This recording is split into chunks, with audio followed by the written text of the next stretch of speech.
Hello everyone, my name is Jelian Lucena. Welcome to my Jelly Family Vlog. At kung kayo po ay bago sa aking channel, pa-subscribe na lang po para po ma-update ko po kayo sa mga bagong ilalabas kong video.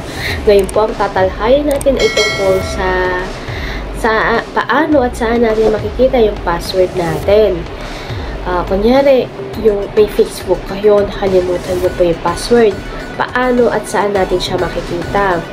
Sana po ang ilalabas kong video pong ito ay magustuhan po ninyo, at kung nagustuhan nyo po ang aking video, sana po pa-share, pa-like at pa-comment na rin po, at huwag nyo na rin po kalimutang i-subscribe.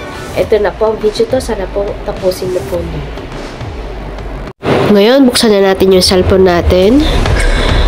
Pipindutin lang po natin dito yung Chrome. Yan. Tapos pindutin natin yung tatlong dot sa itaas. Yung dot sa itaas, pindutin natin. Tapos hanapin natin yung settings. Pindutin yun. Tapos hanapin natin yung Google Password Manager. Google Password Manager, yun po ang isa-select natin.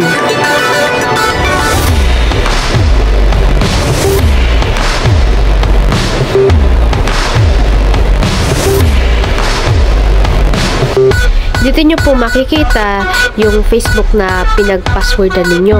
Ngayon, sa akin po yung gmailnetwork.com. Dito po ako nag-login dati. Tapos dito ko po nailagay yung password tsaka yung aking email account. Ngayon, gusto ko po siyang i-delete.